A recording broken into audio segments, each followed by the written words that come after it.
Let's do a 3-minute recap for those who were not here last week to get a running start. We are approaching one of the greatest, most well-known, most influential personalities of all time, Jewish or non-Jewish, and this man is Moses. In Hebrew, Moshe. We did a little bit of a historical background. The new king arose over Egypt who did not know Joseph either literally or his policies did not reflect any connection with Joseph and his family. Thank you so much. There is a fear, an illogical fear, that because the Jewish people are growing and if the enemy comes and attacks us, they might join the invading army and they'll overthrow us. So we have to act smartly, we have to act wisely with this problem of the Jews and think of a solution, hopefully a final solution. And Pharaoh, who was a brilliant man, had the plan. We'll ask for volunteers, they'll come on their own, and then eventually we'll transform that into slavery. Once we turn them into slaves, we're making them subhuman in the eyes of the other Egyptians, and then we're able to really fulfill my ultimate goal, which is the extermination of the Jewish people. So we see, like we mentioned last time, the classic source of anti-Semitism is often illogical. Why would they join the invading army? If anything, if you know they're so patriotic that they're going to volunteer when you ask them to, that means they're proud Egyptians. Why would they join the Assyrian army? Doesn't make sense. And we mentioned briefly the story of Moses. He's born, he's saved by Batya, the daughter of Pharaoh. He grows up, in contrast to the movie, knowing that he is a Jew. The first couple of years of life with Mama teaching him the basics of what it means to be a nice Jewish boy, to be a mensch. The Torah tells us he goes out once he has matured, and the first episode we see of his life is the Egyptian taskmaster beating the Jew.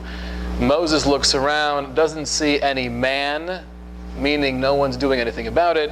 He stands up, he takes the initiative, and he kills him in his anger. He buries the body in the sand.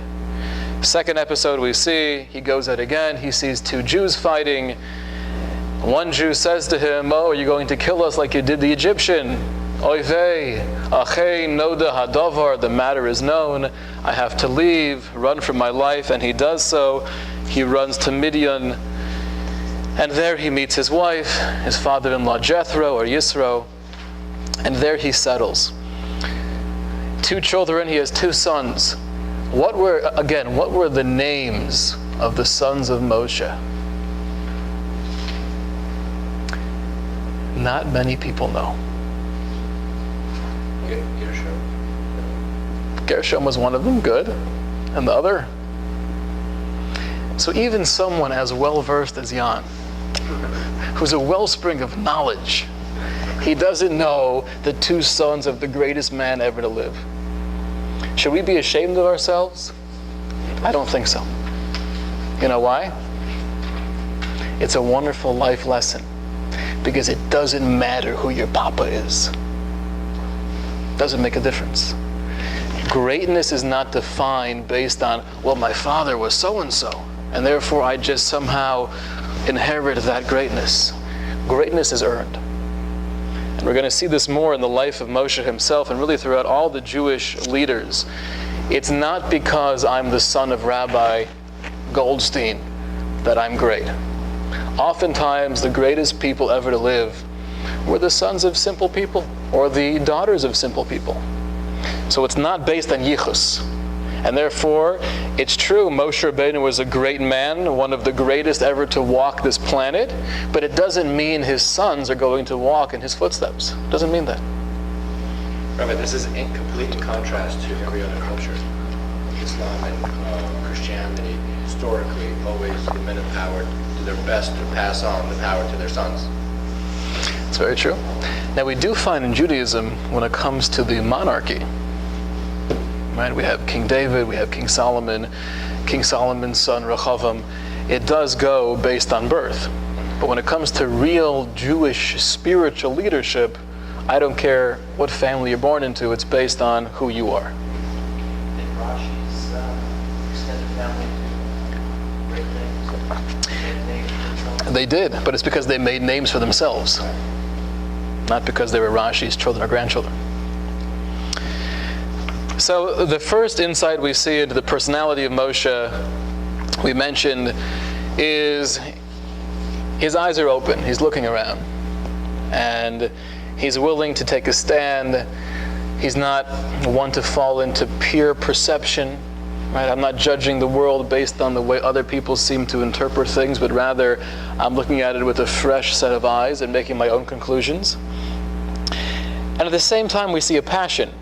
To be able to get up and strike a man dead, that means there's a real energy. Call it anger, call it power, call it aggression, but he's not meek, he's not a timid man. And this is interesting because at the same time, we'll see later on, he's referred to in the Torah itself as the humblest of all men, ever. So humility doesn't mean I'm weak. Humility doesn't mean I'm a pushover. I'm able to be humble and know my place and not feel arrogant, but at the same time, be very strong and very convicted. That was Moshe.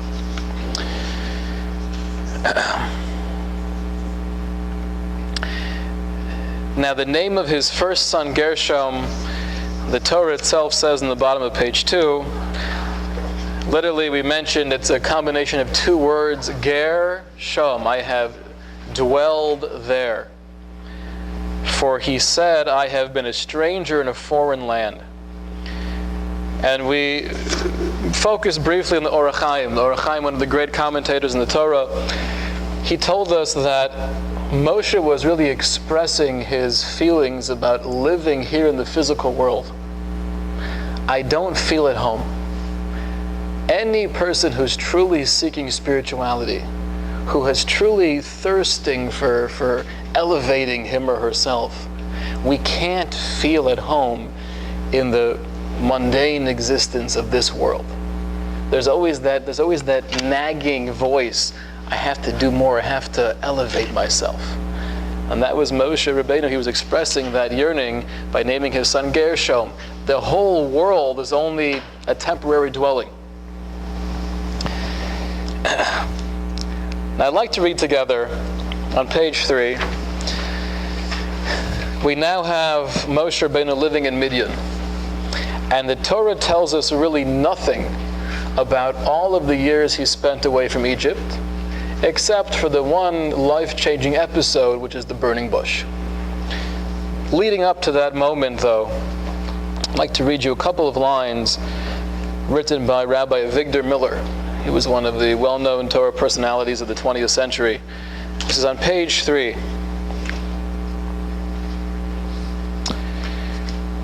One of the prime... Everyone has it? Page 3? Okay. Would somebody like to read? Jan, would you like to read for us? No? Okay. Anyone who likes to read? Here I am. I feel like I'm hogging all of the... Mr. Markman? Yeah. Read, go for it. One of the prime requisites for the development of greatness and solitude. In Midian, this opportunity presented itself.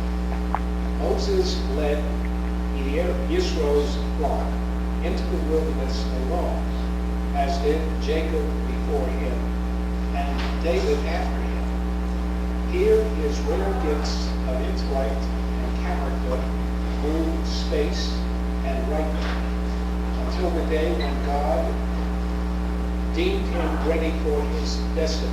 Let's stop there for a second. Now, one of the prime requisites for the development of greatness is solitude. And it was not just Moshe Rabbeinu, but he's actually echoing the words of the Midrashic literature that Moshe Rabbeinu, Yaakov, right, they lived a life of solitude, as did King David.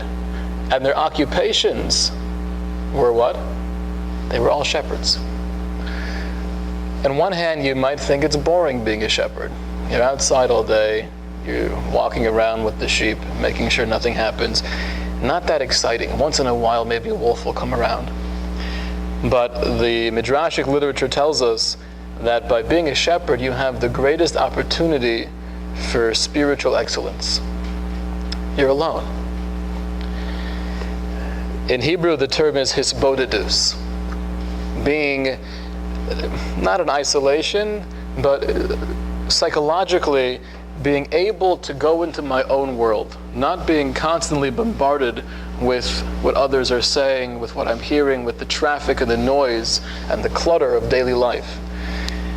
And I think many of us, we almost feel uncomfortable with ourselves. Get into the car, oftentimes what's the first thing we do? Turn on the radio, or we have the cell phone or the Bluetooth, and as long as we're somehow connected with something external, then I'm feeling comfortable. But to get in the car and just drive, what's that? Yell at the drivers on the road. That also works, right? But there has to be some kind of interaction, which is a normal, healthy thing. But if we can't be one with ourselves, we're limiting our potential for greatness. That's the first thing he mentions here. I want to skip down a couple of lines. He says, unlike the founders of man-made religions and the leaders of the nations who seized leadership and strove to be recognized, and who were full of animosity towards the rest of the world who did not acknowledge them, the great of Israel never sought to become leaders or to be elected to office. There's a great article. Somebody was interviewing Rav Moshe Feinstein. Rav Moshe Feinstein is one of the greatest Torah giants of the 20th century. He passed away in 1986. And he had the title, really, of being the leader of the Torah world. He would get questions from all areas of life, from everywhere and everyone, asking very complicated moral issues, euthanasia, abortion, or anything that you can't find explicit in our sources. As technology advances, people would always turn to Rav Moshe Feinstein and ask him for guidance. So the journalist approaches Rav Moshe and says, what did you do to be elected to this position? How did you work your way up to be considered the leader of the Jewish people? And he said, well, people would ask me questions and I would answer the questions. And then more people would ask me questions and I would answer those questions, and they seemed to like the answers. So they kept on sending more questions and I would answer those questions. Which, in his brilliance, what he was really saying is, to be a Jewish leader, it's not based on the political maneuvering or bribing this person or telling that guy, I'll help you out if you help me out. It's just becoming great, in a sense, in your own world. Mastering your connection with Torah wisdom, with spirituality, and then organically, that becomes apparent. And now this person is shining forth as a superstar. Even in his young 30s, he was recognized by many to be, head and shoulders above the rest. But that wasn't because he was pushing his way through. That's who he was. Moshe Rabbeinu was the same way. And that we see by this famous episode of the burning bush. Let's take a look at the Torah together. Maybe there was nobody else. He was the only one. What do you mean? He didn't have any opposition. There was nobody else that answered the question. Well, it happens to be, there were hundreds of thousands of people who, were probably pretty good at what they were doing. And I'm sure you had thousands of people who were well-known, recognized Torah scholars who did answer many questions. But it's, as... The chosen one. So basically, when you have an organic system, the chosen one is, when I look at these people, these are the 20 people that I really respect the most, and I ask my questions to. And I'm the rabbi of this community, and when people ask me very complicated questions that I don't know the answer to, I turn to Bonnie. Okay? Or to Jeff, or anyone sitting here. Now let's say, sometimes I stump you as well. And you tell me, Whew, that's a difficult one. I'm going to have to ask Dr. Gonick that question. Ooh, Dr. Gonick, okay. And then if he can't answer, if he's stumped, then he goes to Mrs. Gonick. So if I see that, that means the people I respect all respect Dr. Gonick. So there's an organic system. Why do they turn to him? Because they know that he's even on a higher level than they are. See, from our level down here, to look up, it's almost like standing under the Empire State Building. If you stand right under the Empire State Building and you look up, all you know is that it's a massive building. You have no idea how tall it is. And if there's another massive skyscraper next to it, you couldn't tell which one's taller. Only from a bird's eye view or standing miles away can you say, oh yeah, the Empire State Building, that's the tallest one I see. The same thing is true when we're trying to analyze Torah giants. From our standpoint, all we see, massive human beings. I can't tell you which one's greater than the next. But I can tell you that when I ask this massive tower a question, and somehow he turns to that tower and everyone turns to the same one, then I quickly realize who the Empire State Building is. That's the organic system. So check this answer. How do people know that his responses were accurate? Well, that's a good question. The responses themselves were not yes or no, prohibited, permissible. What he would do, and we have on the shelf there are all 9 volumes of his responsa. I have in my own shelf at home, which I reference often. The question is asked, and then he'll go on for paragraphs or pages showing you why he feels his answer makes sense. And he'll quote you 15 different passages in the Talmud, and then the comment of the Ritva and the Rashba, and to show how it worked out throughout the Shulchan Aruch, and this person and that person, and therefore putting all together, that was his conclusion. Not to say everybody agreed. That's part of the methodology of Torah. People on his level sometimes would disagree, and that's okay. It's another fundamental principle we have in Jewish scholarship. There's no such thing as the trump card. You can't say, well, the Pope said. It doesn't work like that. Rav Moshe Feinstein said this, he's a great man, but if you have someone else who's also well-ordered, he has a little bit of a different conclusion, then that's okay also. But the main point that Rabbi Victor Miller is making is that Torah leadership is organic. It's not based on election, and we see that clearly from the episode of the burning bush. Let's take a look together, a couple of lines from the Torah itself on page 4. Moses was shepherding the sheep of Jethro, his father-in-law, the priest of Midian. He guided the sheep far into the wilderness, and he arrived at the mountain of God toward Horeb.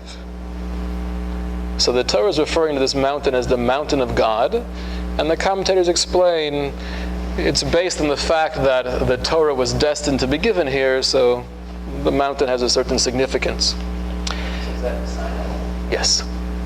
Yeah. Sinai and Horeb are actually interchangeable, 2 names of the same mountain. An angel of Hashem appeared to him in a blaze of fire from amid the bush. He saw, and behold, the bush was burning in the fire, but the bush was not consumed. Moshe thought, I will turn aside now and look at this great sight. Why will the bush not be burned?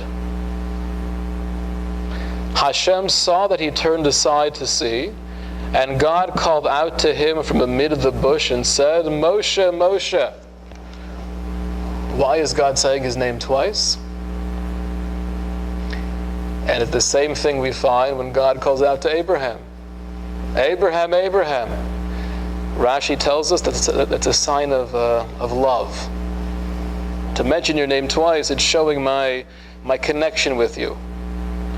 And he replied, here I am. The classic response of any holy man called by God, the Hebrew is, Hineni, which means, here I am, ready to go.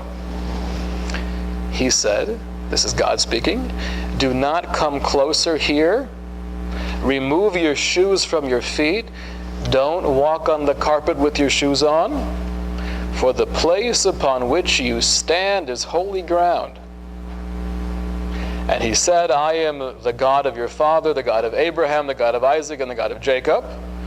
Moshe hid his face, for he was afraid to gaze toward God. So you're reading this passage, and it sounds like the Torah is saying, he was off in the wilderness, in the middle of nowhere, just him and his sheep, 4 or 5 in the afternoon in the desert. And he sees this miraculous sight of the bush that's burning and not being consumed. Midrashic literature says that was not the case. That bush was on Main Street. There were many people with their sheep walking by, and many people saw the bush. Moshe was the only one to have the curiosity to turn aside and say, what's going on here? Let me check it out. This is bringing back memories. Is this something like, I don't know how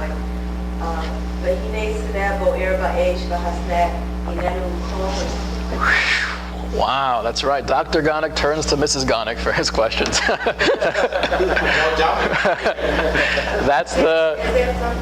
That's the Hebrew, right? That the bush was being burned. That was perfect, but it wasn't being consumed. Good Israeli accent. Perfect, very impressive. Now this sounds very similar to what we said when Moshe sees the Egyptian beating the Jew. He wasn't the only one who saw that. Many people saw it, but nobody did anything. The same thing is true here. Many people saw the bush from the corner of their eyes, but they didn't bother to go check it out. So what was it about Moshe that was so unique, that inspired him to go investigate what's happening? Was it humbleness or humility? Was it a greater sense of religiosity? Was it a spiritual desire? Was it a holiness? Surely there was other people walking by, but he was the only Jew. Meaning he was the only descendant there of... It's hard to say they were Jews yet, right? We're calling the Jewish nation the children of Israel right now. But they are descendants of the prophets. They are all descendants of prophets. Call them what you want, but... So you're saying, but naturally he had more of that? Sure. Okay, that could be definitely part of it. I think, putting aside everything else, maybe he was more spiritual, maybe he was more humble. What's clear, though, from just reading the Torah, is that he was more curious. Nothing religious. It's just, I see something, and I don't get it. At first glance, it looks kind of strange. I'm curious, seeing the guy getting whipped or beaten, curiosity would have drawn him to that. He reacted because nobody else did. Right, so that I think was based on something else. That was, like we said, that was leadership. That's taking a stand, although no one else is taking a stand. That's courage. But here, though, I think we see a different insight into his personality. Right here, it's not about courage or standing up for what he believes in. It's just plain old curiosity. Let me check it out. It was so scary. Everybody was afraid to look at it or approach it. He was the only one that... It doesn't sound like that. It sounds like the only time he feels any level of fear is when he hears somehow the voice of God emanating from the bush. The way the Torah presents it is that it's somehow off on the side. He sees it, and he wants to go check it out. But you see that curiosity is something that's so crucial. If we don't have questions, if we're not truth seekers, so then you could throw away spirituality. The only way that a human being can really grow in life is through being able to ask questions.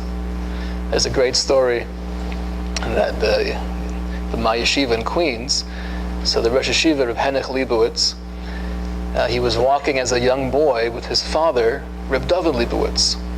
This is going back probably to the 1940s. And they're passing by a car that's on the side of the road, and someone's changing a tire. So the Rosh Yeshiva's father, Rabbi David Leibowitz, he stops, and he's looking at the guy change the tire. And he's standing there for a couple of minutes. He's on his way to yeshiva, but he's taking time out from his learning to see someone change a tire. So little Henoch says to his father, Tati, what are we doing? We should get to yeshiva and learn. Why are we wasting time? And Rabbi David Leibowitz said, I want to see how you change a tire. Right? Nothing profound. I just want to see how you do it. People change tires. I don't know how to change a tire. I love to learn. It's just curiosity. If you don't have questions, if you're not looking at the world with your eyes open, so then you're going to miss a lot, and you're going to miss a lot of religion and spirituality as well. You know, there's always that struggle that we have, especially in the religious world, where once we know there's certain wrongs and rights, then things oftentimes become very black and white. And we don't see the whole picture. We don't see the spectrum. There's a great story, another one, a young man walking in Slobodka in Europe, in pre-war Europe. And he was walking along the streets with one of the heads of the Slobodka yeshiva. And the Slobodka yeshiva was one of the main yeshivas of pre-war Europe. And they noticed a sign on the wall. And the sign was put up, it was created by the Haskalah, by the Enlightenment, and basically just bashing Orthodox Judaism, saying things and lies and how terrible the Orthodox Jews are, and people have to become more enlightened and embrace the secular wisdom. And the young man standing there to see what his Rabbi would do. And this person, the Rabbi, he reads the sign, he stands there for a couple moments, and he looks at the disciple and he says, "It's written beautifully." And then he tears it down and throws it in the garbage. Meaning to say, I don't just see something that happens to be anti-Jewish and just, I can't believe it, treif, rip it down, throw it away. I appreciate the fact that it's written well. I'm able to appreciate it, although what it's saying flies in the face of what I believe. But I could still say, hey, it was a good job, and then rip it off the wall. It's having that open-mindedness, seeing the whole picture, having the curiosity, being a truth seeker. That was what led Moshe to see what was going on over here. He approaches this burning bush, and the first thing that he hears is God calling to him in a loving way, Moshe, Moshe, and he replies like his ancestors, Hineni. But then the first instruction is, do not come closer to here, remove your shoes from your feet. Why is he obligated to take off his shoes? What is that all about? What other times do we find the need to take off one's shoes? What's that? The airport. The airport. Very good. When you did. Oh, so when the Kohen goes up, right, to bless the congregation, the Kohanim take off their shoes. Jan mentioned in the temple, when the Kohanim would do their service in the temple, they wouldn't wear shoes. What holiday do we not wear shoes? Yom Kippur, we take off our shoes. We can't wear shoes in Yom Kippur. So we definitely find this idea of not wearing shoes a couple different places in Judaism. What is it all about? Because this is the first place where it mentions it. So I'll share with you a comment of Reb Chaim Volozhin. Reb Chaim Volozhin, we've mentioned before, one of the great disciples of the Vilna Gaon, and he quotes from Kabbalistic literature that the shoe is a metaphor for the body. Why do you wear shoes? To protect your feet. Protect your souls. It's cute. He didn't say that. I don't know why. It works well. So it's very simple. I want to go from A to B. I don't want to stub my toe. I don't want to walk on broken glass. So I wear shoes. They protect my feet. Are the shoes somehow covering my whole body? Of course not. They're just covering my shoe to allow my entire body to go from point A to point B. Says Reb Chaim Volozhin, that's what the body is to the soul. The body doesn't somehow cover up the entire soul. The essence of the human being towers well above and beyond anything we could see here. It's huge. It can't fit in this world. The body is only a shoe, meaning that the body just allows the neshama, the spirit, to be here in the physical earth. It allows us to somehow exist here, because otherwise, if we had no body, we had no clothing, there'd be no way for the spiritual essence of the human being to survive life in this physical world. It's like putting a flame in a place where there's no oxygen. It just can't work.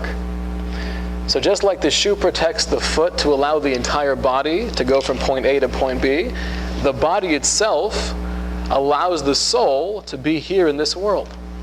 So what Hashem was telling Moshe, before you come closer, you're about to encounter the most radical, most intense experience of your life, young man. Take off your shoes, meaning to say, remove the physical. You have to step out of anything that's connected to this world in order to appreciate this experience. That's why Yom Kippur, which is viewed as the holiest day of the year, we're trying to emulate the angels. We're going beyond the physical by avoiding food and drink, and therefore we take off our shoes. That's why the Kohanim, when they go to give the blessing, or when they were doing their service in the temple, they would take off their shoes. Right now we're going above and beyond the physical.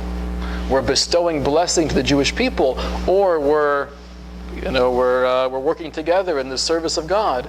We take off our shoes. Moshe Rabbeinu was the first human being in history to be given those instructions. Remove your shoes. He was the first one to be able to go to that extent of divesting himself of the physical to be able to enter into the spiritual. And this is really a key thing to keep in mind, because every person we learn about throughout the entire Tanakh, Abraham, Isaac, Jacob, Sarah, Rebecca, all of the great personalities, we have to take the picture we have from second grade, crumple it up, and throw it in the garbage. They're not just nomadic people walking around with sandals talking to God. They were master spiritual elevated beings that we can't even comprehend.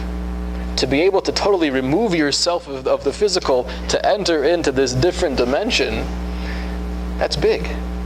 That's who Moshe was. Let's go on a little bit to see some of the conversation between Moshe and Hashem. Source number 10. After hearing what God wanted from him, to go down to Egypt and let my people go, Moshe replied to God, "Who am I that I should go to Pharaoh, that I should take the children of Israel out of Egypt?" And he said, "For I shall be with you, and this shall be your sign that I have sent you. When you take the people out of Egypt, you will serve God on this mountain." So the first reaction of Moshe is, why me? I'm not the man for the job. And God says, don't worry, I'll be there with you. I'll support you. And the sign, meaning to say, the goal of this mission is not just to get them out of slavery. The goal is to bring them back to this very place, to give them the Torah. Right away we see the crucial end game. It wasn't just about relieving the pain, getting them out of slavery. It was getting them out of slavery in order to bring them to Mount Sinai, to give them their mission in life. The freedom was only a means to an end, but the end was purpose. The end was the Torah. So Moses says to God, "Behold, when I come to the children of Israel and say to them, the God of your forefathers has sent me to you, and they say to me, what is his name? What shall I tell them?" How does he know they're going to ask, what is his name? Why would they ask that question? Could it be because there's so many gods at this point? Like they get, we want to make sure you're the real deal. It's not like, too little. Well, he's coming and he's saying the God of your forefathers, and he's known to be Jewish, and they know him to be Jewish. So he's saying, Hashem has sent me to free you. Why would they therefore in turn ask, what's his name? Because they don't believe that he spoke to God. Well, it sounds like they're questioning that, but Why are they asking for a name? They should just say, give us some proof. Bring me evidence that you really spoke to the divine. How do I know? Want to latch on to something. They want to latch on to something. They want to have some idea. Obviously, we all believe in God. We're all on the same page. You, Moshe, and us, we believe in one God, in contrast to the Egyptian culture. But we also know that a name represents one's essence. And that's why throughout the Torah, the change of a name is so significant. It's changing one's identity. So when they're asking, what is his name? And they're really going to be asking, can you give us a little bit of an insight into God? What exactly is he? What does he want from us? They're going to ask me about you. How can I define the infinite? How can I guide them? What's God's answer? The famous answer, Hashem tells Moshe, I shall be as I shall be. And he said, so shall you say to the children of Israel, I shall be has sent me to you. So what kind of answer is that? I shall be as I shall be. God is telling Moshe, you can't define me. You can't limit me by giving me any characteristics or qualities. God is God.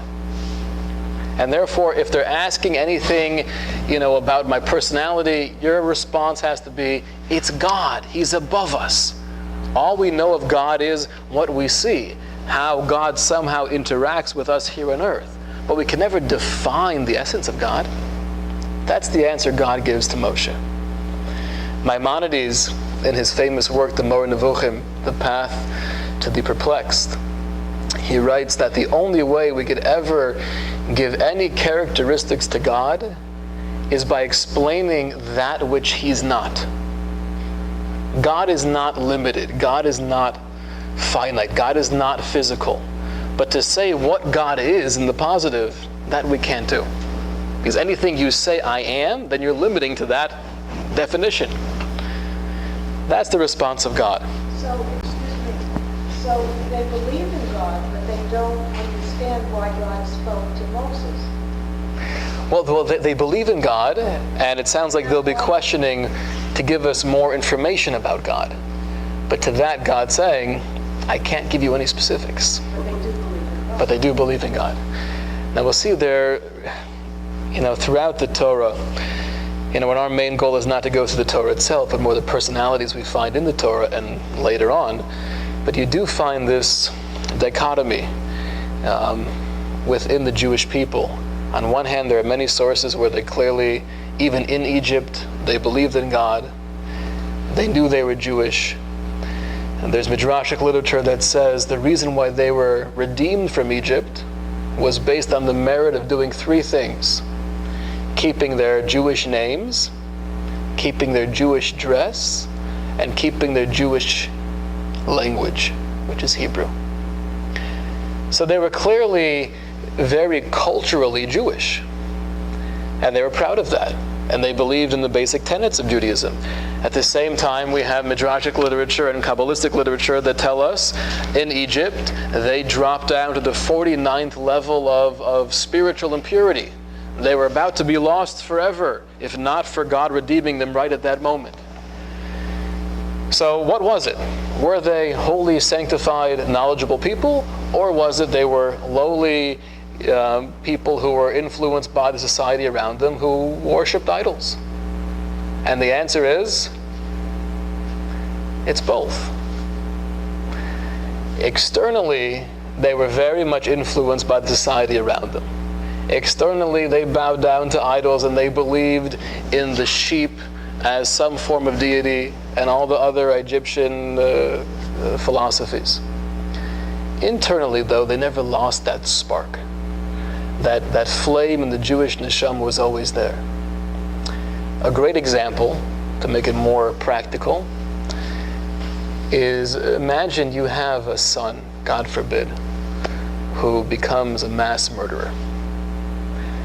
And you're questioned, you being the father or mother, now that we've caught your son and it's clear as day, we have the evidence, we have the testimony, DNA evidence, there's no question. He is in cold blood murdered 15 innocent people. Should we give him the death penalty? And you're someone who in general believes in the death penalty. Would you say we should do so for your own son? I venture to say most moral people would say yes. If I believe in the death penalty in general, then I believe in it regarding my son as well. How do you feel about that, though? It eats you up inside. You're going to have nightmares the rest of your life. And you love your son, but yet you don't love who he has become. And when you see him, this, terribly ill and evil man, on one hand, you see the evil and you're disgusted by it, but on the other hand, you see your son. I see the boy that I taught him how to ride a bike when he was 7 years old. And they're both there. One is the external shell of a man who he has now become, and the other is more seeing, penetrating deep within who he really is, but he's not. It's hard to articulate, but I think that example is the clearest we have. The Jewish people were that son. Externally, they were far removed from real Judaism, but yet that flame was still burning. The three things they did to merit redemption, not changing their names, not changing their dress, and not changing their language, why were those three things so significant? Which one of those three things, by the way, are an actual commandment in the Torah? Anybody know? Zero. There is no obligation you have to name your son Yaakov. You can name him Bob. That's fine. There's no obligation to wear Jewish clothing, to look like a Jew. And there's no obligation to speak Hebrew. You could speak whatever language you want. So why was it that these three things that are not even commandments were somehow the reason that they merited redemption? Because they kept them together. It kept them together, and it kept them connected to Judaism. Right. It might have been external. Does God really care how you dress? Does God really care if you speak Hebrew instead of French? Well, probably doesn't like French that much. But Hebrew instead of English? I don't think so. But by doing those external things, it keeps you together, and it keeps you a Jew. I'm not going to blend it as much. I'm not going to assimilate as much. So although people will sometimes put down, they're only culturally a Jew, but nothing more. Okay, so maybe that's not the ideal, but that's something. If you're culturally a Jew, that means most likely your children will be Jewish. That's big. I was speaking to a good friend of mine back in LA. Great guy. He became more religious in his later 20s. Very, very smart guy. And got married, had a couple kids, and he's doing well for himself. And when I saw him most recently, he expressed to me a little bit of a setback in his religious growth. There have been some difficulties in life, and he doesn't feel himself motivated. And a lot of the mitzvos that he was doing 2 years ago, he's no longer doing. But as he's telling me this, he's sitting on the couch in his house, and I'm sitting on the chair, and he's wearing tzitzis and a yarmulke. So I say, "Did you put those on because I was coming over?" He said, "No, this is how I dress." So I said, "That's huge. That is massive. Maybe you're not davening anymore. Maybe you're not putting on tefillin. Maybe Shabbos isn't the same as it was a year ago. But you're still in the game. You look like a Jew. You're presenting that image to the world. You're presenting that image to your family, and most importantly, to yourself. This is who I am." It's almost like you have the NBA player. He might not be in the starting five. He might not be the superstar. But if he's on the bench, warming up, letting his legs rest a little bit to go back in when he's ready and refreshed, you're still in the game. You're on the team. We can never underestimate the power of some of these small external things. That was the merit of the Jewish people. So that's the instructions Moshe receives You can't define me, God says, but go down, tell them that I appeared to you. And here's where it gets a little bit tricky. Now Moshe, for the first time, questions God. Until now, he was saying, I'm not worthy, I'm not the man. But now he turns to God, and let's just look together.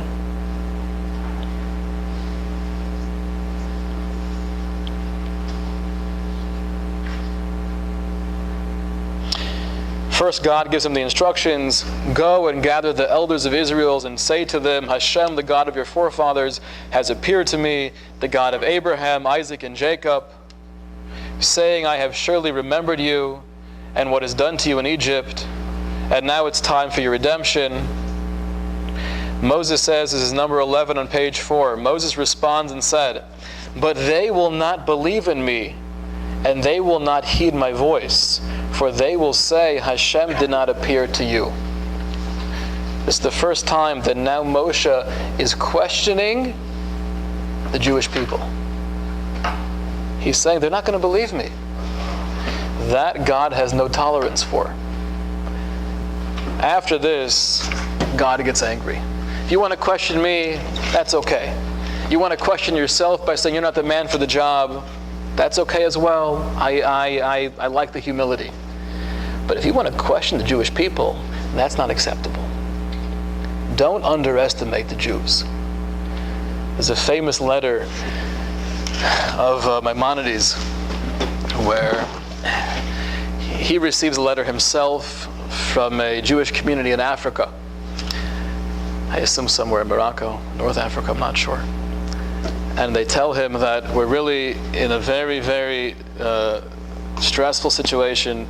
The Olmachads, the group of fanatical Muslims, are really persecuting us, and we're losing people physically and spiritually.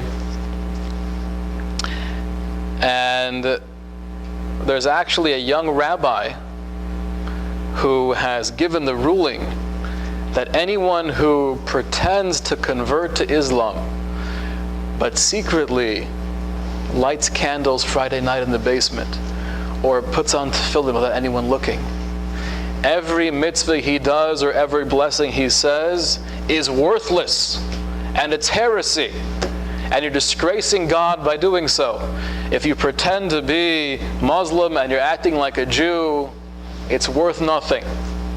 And that ruling has spread throughout the country, and now people are really hopeless. Can you help us?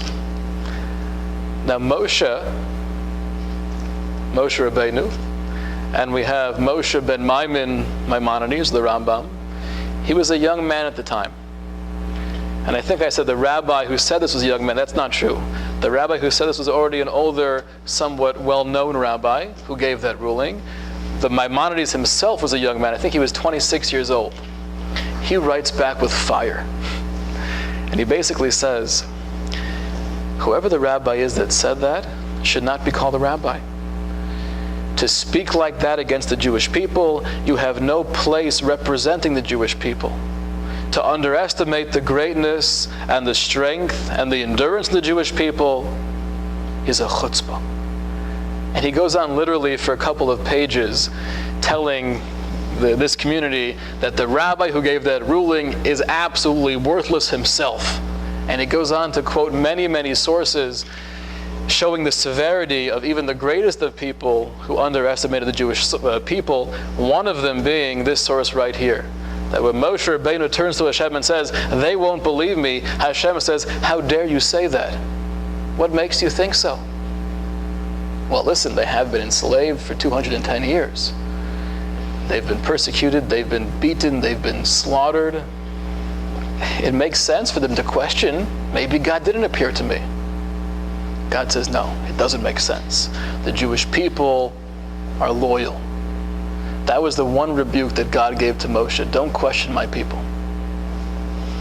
Now we'll see as time goes on and Moshe himself matures and develops into his role as the leader of the Jews, that's the one thing that really he never does again. He doesn't underestimate the Jews. He is the leader of the Jewish people, always defending them, even, as we'll see later, even at the risk of his own death. There's one point we'll get to where Hashem says, let me destroy the entire nation, and I'll save you, and we'll start all over again. And Moshe's response is, kill me. If they're not coming with me, I'm not going myself. So this was a lesson in Moshe Rabbeinu's life, and a lesson really for all of us. Never underestimate the Jewish people. Let's quickly jump to page 5. Moshe comes back with another response. Please, Lord, I am not a man of words. I can't speak well. I'm not articulate. I'm not charismatic. God says to him, who makes a mouth for man? Or who makes one dumb or deaf? Or sighted or blind? Is it not I, Hashem? So now go, stop kvetching, go, I shall be with your mouth and teach you what you should say.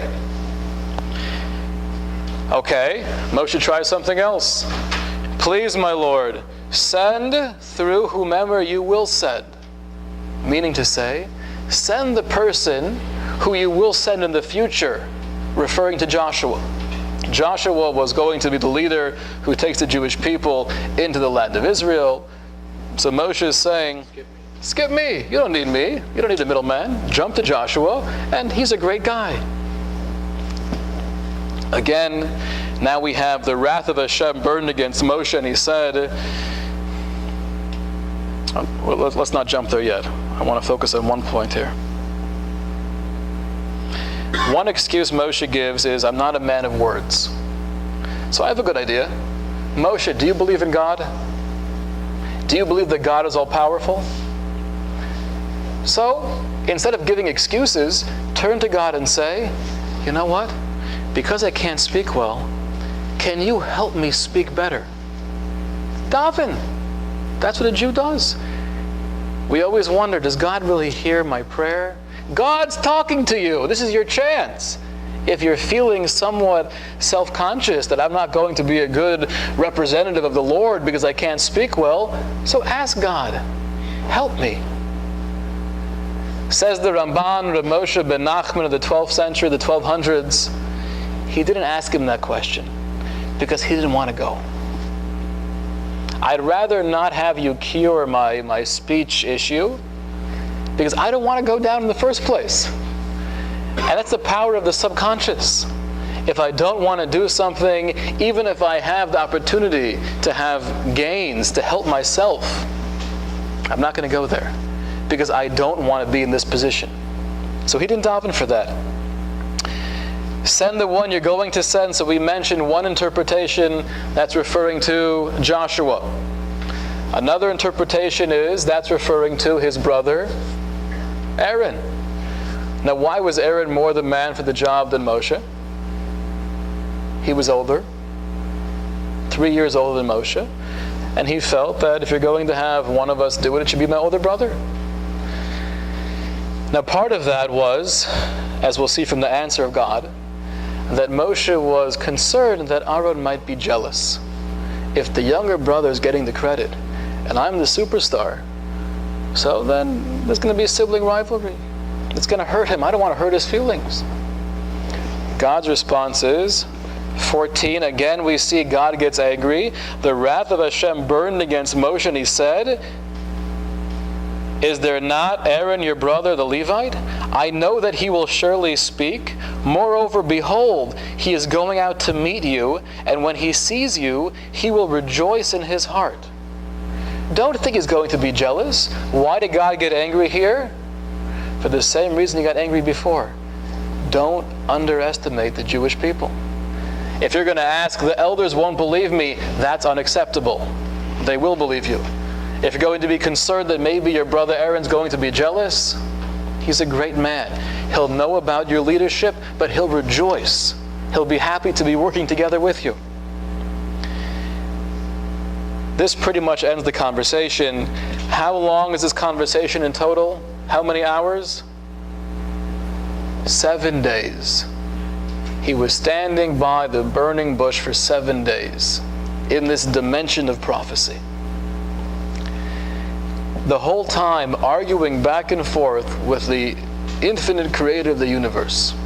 And the only time God gets mad is when he questions the Jewish people.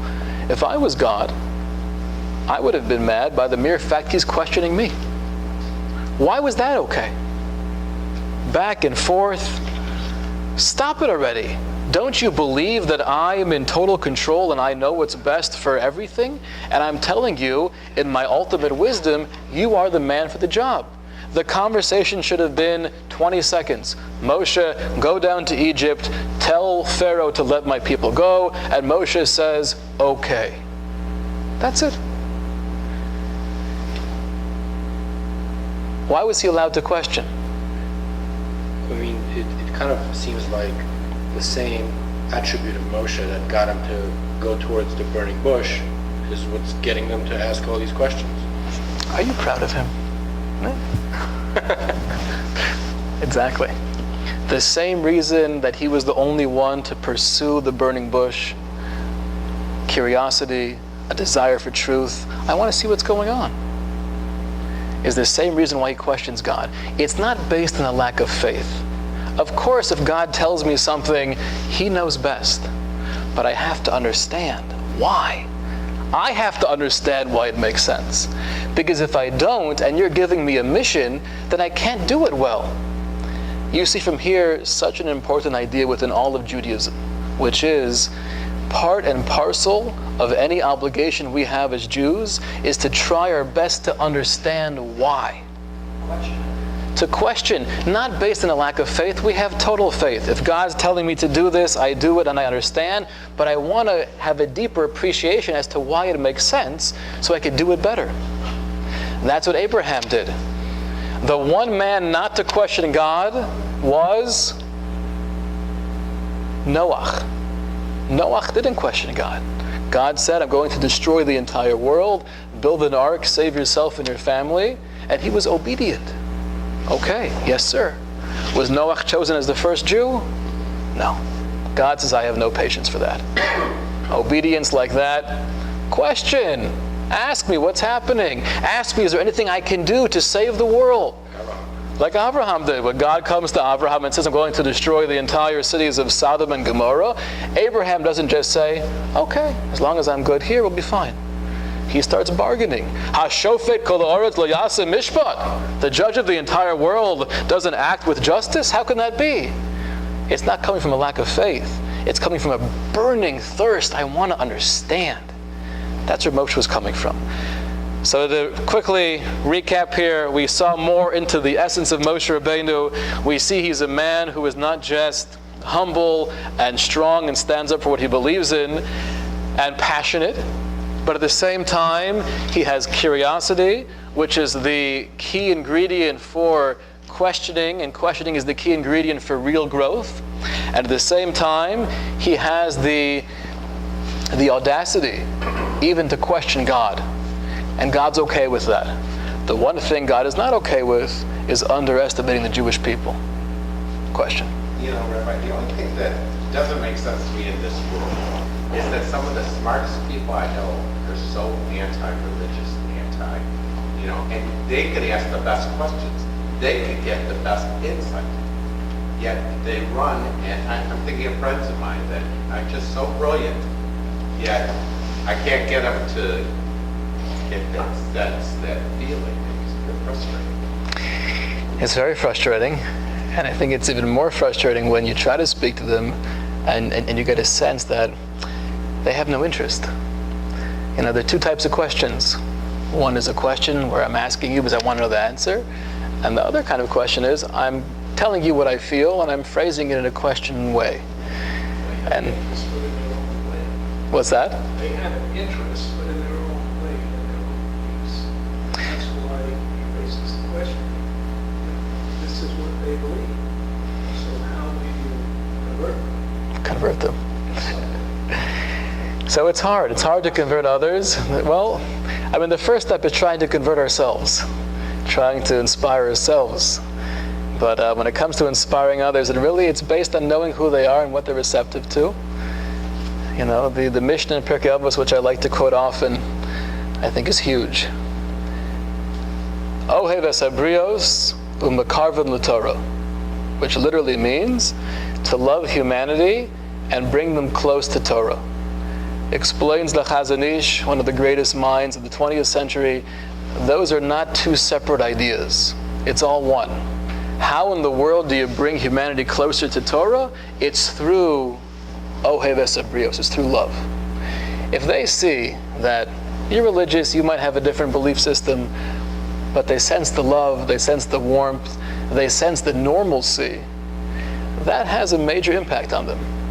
And even if we never have a great philosophical conversation where you're able to hear where I'm coming from, that's a big step. Other